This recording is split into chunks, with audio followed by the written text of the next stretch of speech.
What up, guys? Your boy, Mr. Downtown Ray Melo, and you're listening to the Entertainment Report on iHeartRadio, live from Dubai for Monday, February 25th, 2019, delivering some major stories and trends going on in the world of entertainment and beyond. You can follow the show on Facebook, Twitter, or Instagram. Facebook.com/The Entertainment Report with Ray Melo, that's RAYMELO, on Twitter at The Enter Report, or on Instagram at The Entertainment Report. You can listen to the show anytime you want on iHeartRadio. Just go to iHeart.com or your iHeart phone app, search for The Entertainment Report, and it'll take you to the page. I hope everyone had a fantastic weekend. The fact-based civil rights era road dramedy Green Book was declared the best picture of 2018 at the 91st Oscar ceremony Sunday night in Los Angeles. The film also won the award for Best Original Screenplay, and its co-star Mahershala Ali was named Best Supporting Actor. Ali said, "I want to dedicate this to my grandmother, who has been in my ear my entire life, telling me that if at first I don't succeed, try again, that I could do anything I put my mind to. Always pushing me to think positively, and I know I would not be here without her, that she has gotten me over the hump every step of the way."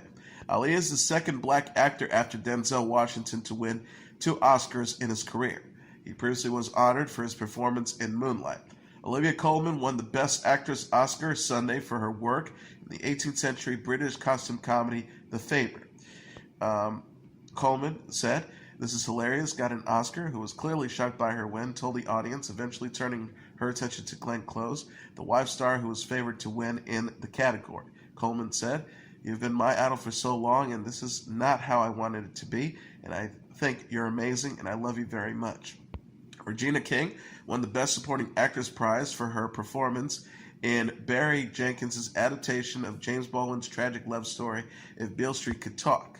King said, "James Baldwin birthed this baby, and Barry, you nurtured her, you surrounded her with so much love and support, so it's appropriate for me to be standing here because I'm an example of what it looks like when support and love is poured into someone. Mom, I love you so much. Thank you for teaching me that God is always has been leaning in my direction." Alfonso Cuarón won the Best Director title for his black and white memoir, Roma, which also scored the prizes for Best Cinematography and Best Foreign Language Film. Cuarón says, "I wanted to thank the Academy for recognizing a film centered around an indigenous woman, one of the 70 million domestic workers in the world without work rights, a character that has historically been relegated in the background in cinema. As artists, our job is to look where others don't. This responsibility becomes much more important in times when we are being encouraged to look away. Muchas gracias." This is the first time a Netflix production has been recognized at the Oscars. Rami Malek earned the Best Actor title for his portrayal of the late music icon Freddie Mercury in Bohemian Rhapsody. The Valentine to Mercury and his rock band Queen also won the awards for Best Sound Editing, Best Sound Mixing, and Best Editing. The 5 members of the band, along with Adam Lambert, opened the Oscar Gala with the musical performance.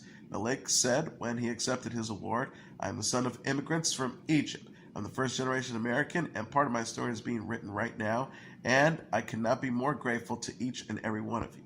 He also gave a shout-out to his co-starring girlfriend, Lucy Boynton. Malek says, "You're the heart of this film. You're beyond immensely talented. You have captured my heart." Marvel's Black Panther earned the accolades for Best Costume Design, Best Production Design, and Best Original Score. Ruthie Carter is also the first black woman to win the Oscar for Best Costume Design, and Black Panther was the first superhero movie to be nominated for Best Picture. Writer-director Spike Lee's Black Klansman won for Best Adapted Screenplay. It is based on the true stories of a black police officer who infiltrated the Ku Klux Klan in 1970s Colorado. The Dick Cheney biopic Vipe won the trophy for Best Hair and Makeup. Shallow from the Lady Gaga Bradley Cooper romance, A Star is Born was deemed Best Song. Spider-Man Into the Spider-Verse won the Oscar for Best Animated Feature, and Free Solo picked up the Best Documentary Oscar. Netflix's Period and a Sentence was named Best Shorts Document, and Pixar's Bao was won for Best Animated Short. Its director, Domi Shi, was the first woman to helm an original short for the studio. Jessica Jones star Krysten Ritter displayed a baby bump on Sunday while walking the red carpet at the Oscars. Ritter, who's pregnant with her first child, attended the award ceremony with her boyfriend, the War on Drugs frontman Adam Grande. Ritter debuted her baby bump for the first time while wearing a long-sleeve red lace gown. The actress posted on Instagram a selfie with Grande sitting in the audience at the Oscars. Ritter's baby bump debut comes after Netflix recently canceled Jessica Jones and The Punisher.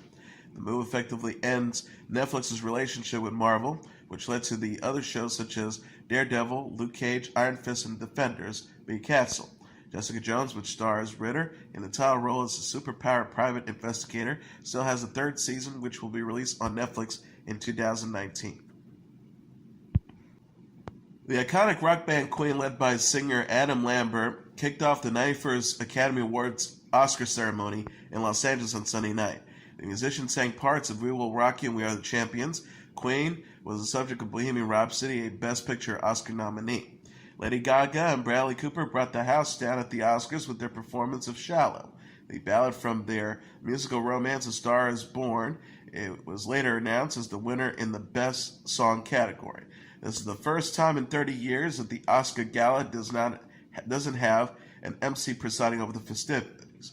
Kevin Hart was initially named as the host in December. However, he backed out shortly after the announcement was made due to an online criticism over resurfaced homophobic jokes he made several years ago.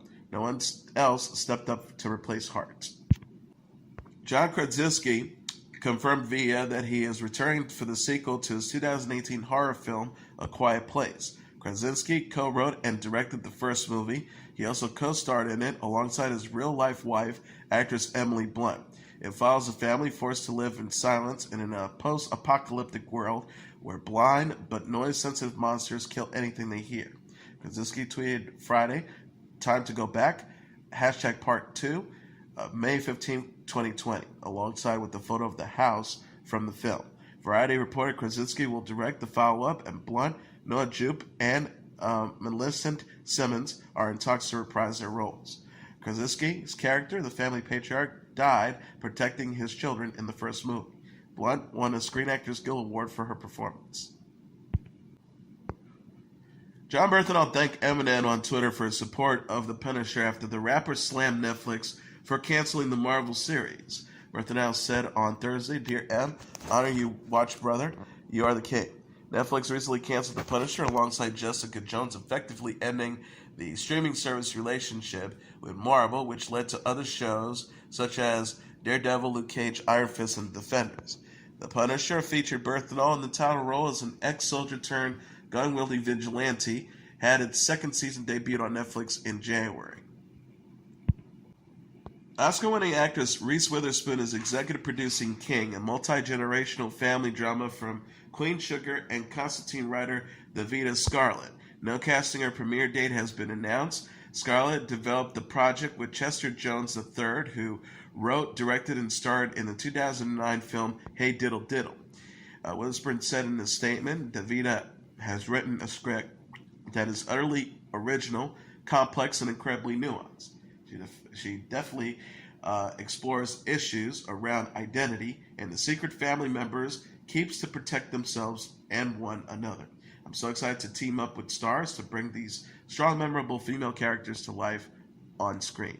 Witherspoon will soon be seen in season 2 of HBO's Big Little Lies. She is also set to star in Apple's as of yet untitled new morning television drama featuring Jennifer Aniston and Steve Carell. She is producing Americanized, an ABC studio comedy adaptation of Sarah Sadi's memoir of the same name. The BBC released a 30-second teaser for its upcoming fantasy series, His Dark Materials. The clip offers a brief glimpse of cast members Daphne Keane, Ruth Wilson, James McAvoy, Clark Peters, and Lin-Manuel Miranda. McAvoy, Peters, and Miranda look concerned, while Wilson offers a sly smile and Keane runs away from shadowy figures. The preview also shows guns being drawn, a man jumping out of a window, and a button being pushed. The action drama, based on Philip Pullman's novel, was announced almost a year ago, and the cast was revealed last summer. At the heart of the story is Keane's young heroine, Lyria, who lives a sheltered life in Jordan College, Oxford. The synopsis reads, When the glamorous and mesmeric Mrs. Coulter enters Lyria's life, she embarks upon a dangerous journey of discovering from Oxford to London. Here she meets Father MacPhail, Lord Boreal, and journalist Adele Starminster at a glittering society party where she first hears about the sinister General Oblation Board. No premiere date has been set yet. Young Sheldon will return for at least 2 more seasons. CBS confirmed in a press release Friday it renewed the Big Bang Theory prequel spin-off for seasons 3 and 4. Young Sheldon is the number 2 most watched TV comedy behind The Big Bang Theory. It averages over 14.5 million views per week. The show was created by Chuck Lorre and Steve Malaro. CBS Entertainment President Kelly Call said, thanks to Chuck Lorre and Steve Malaro's outstanding creative leadership, Young Sheldon has been a powerful performer for the network with an audience that towers over most of the television landscape. Young Sheldon stars Ian Armitage as a younger version of Sheldon Cooper, played by Jim Parsons on The Big Bang Theory. Zoe Perry and Lance Barber co-stars as Sheldon's parents, Mary and George.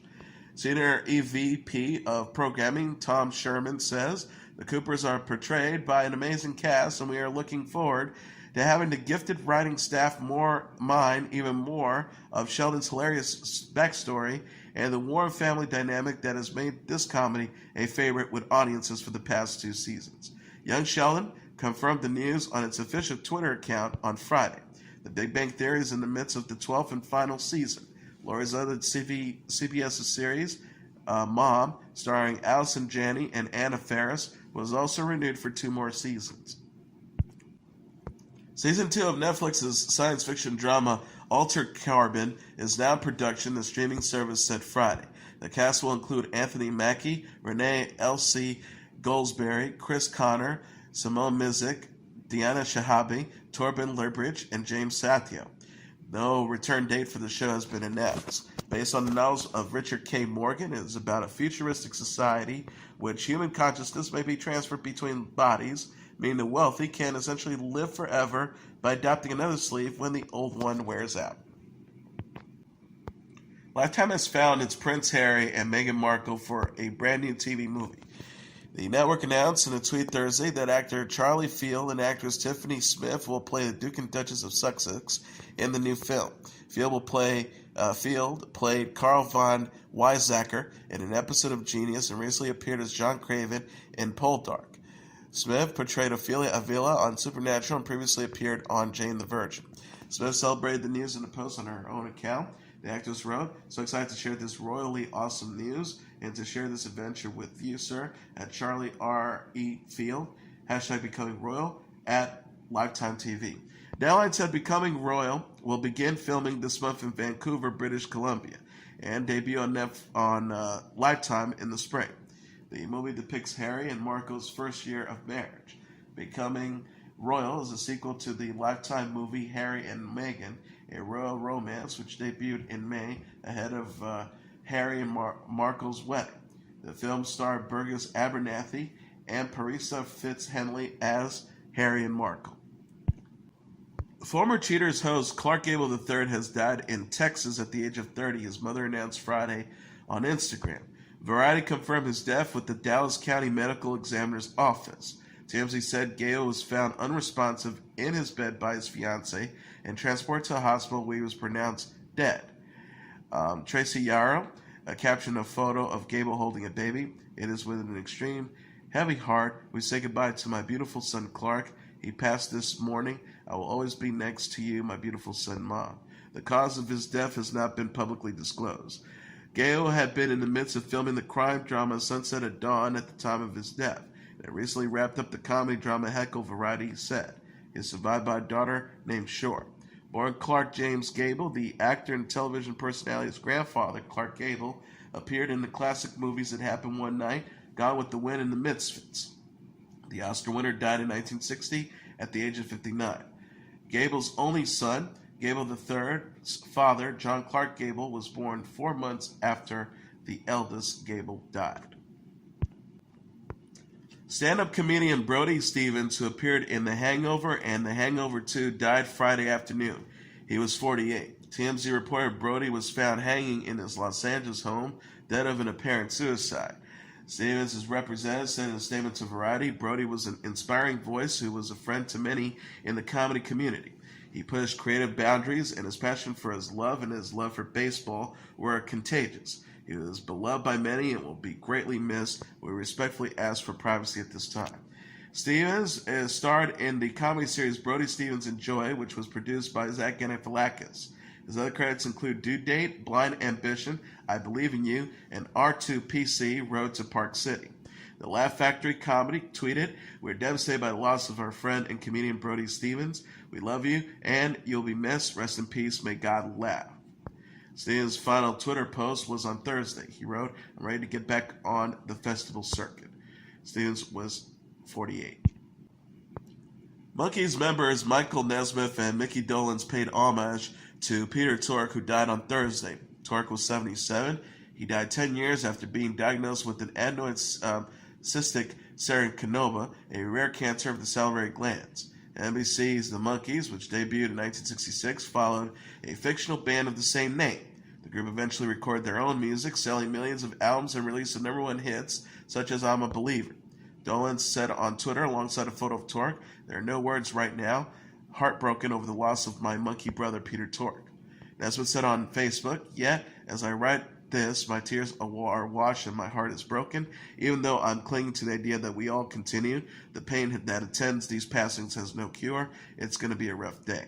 I share with all Monkee fans this change, this loss. Even so, PT will be a part of me forever. I have said this before, and now it seems even more apt. The reason we called it a band is because it was where we all went to play. A band no more, and yet the music plays on. An anthem to all who made the Monkees and the TV show our private, dare I say, secret playground.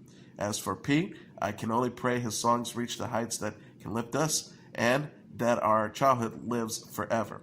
That special sparkle that was the Monkees. I will miss him. Brothers in arms, take flight, my brother." Tork played bass and keyboard for the band. Nesmith and Dolenz are the only last surviving members of the Monkees. Davy Jones died in 2012 at the age of 66. Peter Frampton has announced a summer and farewell tour that will be taking place primarily across North America. Finale, the farewell tour, is set to kick off June 18th at the Hard Rock Hotel and Casino in Tulsa, Oklahoma, before wrapping up on October 12th at the Concord Pavilion in San Francisco.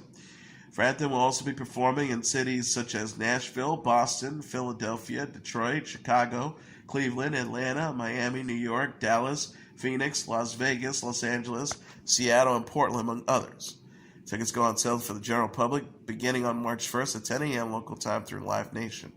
Frampton will be joined by special guest Jason Bonham's Led Zeppelin Evening on the tour along with his son Julian Frampton, who will be performing on the West Coast stops. Ariana Grande's Thank You Next is #1 on the U.S. album charts. Coming in #2 and #3 on the Billboard 200 dated Saturday are the movie soundtracks for A Star is Born and Bohemian Rhapsody, followed by A Boogie with the Hoodies SZN at #4, and Post Malone's Beer Bongs and Bentley at #5. Rounding up the top tier are Travis Scott's Astroworld at #6, 21 Savage's I Am, I Was at #7, Drake's Scorpion at #8, Casey Musgrave's Golden Hour at #9, and Meek Mill's Championship at #10. How to Train Your Dragon: The Hidden World is the third chapter in the animated trilogy. Is the #1 movie in North America this weekend, earning $55.5 million receipts. BoxOfficeMojo.com announced Sunday. Coming in #2 is Alita: Battle Angel with $12 million, followed by the Lego Movie 2, the second part, at #3, Fine With My Family at #4 with $8 million, and Isn't It Romantic at #5 with $7 million. Right up the top tier are What Men Want at #6 with $5.2 million, Happy Death Day to You at #7 with $5 million, Cold Pursuit at #8 with $3.3 million, The Upside at #9 with $3.2 million, and Run the Race at #10 with $2.3 million. And as your entertainment report for Monday, February 25th, 2019, I'm your host, Mr. Downtown Ray Melo. I'll be back tomorrow to deliver some major stories and trends going on in the world of entertainment and beyond. You can follow the show on Facebook, Twitter, or Instagram. Facebook.com/The Entertainment Report with Ray Melo, that's RAYMELO, on Twitter at The Enter Report, or on Instagram at The Entertainment Report. You can listen to this episode or any previous episodes of The Entertainment Report anytime you want on iHeartRadio. Just go to iHeart.com or your iHeart phone app, search for The Entertainment Report, and it'll take you to the page. Good night, and God bless you all.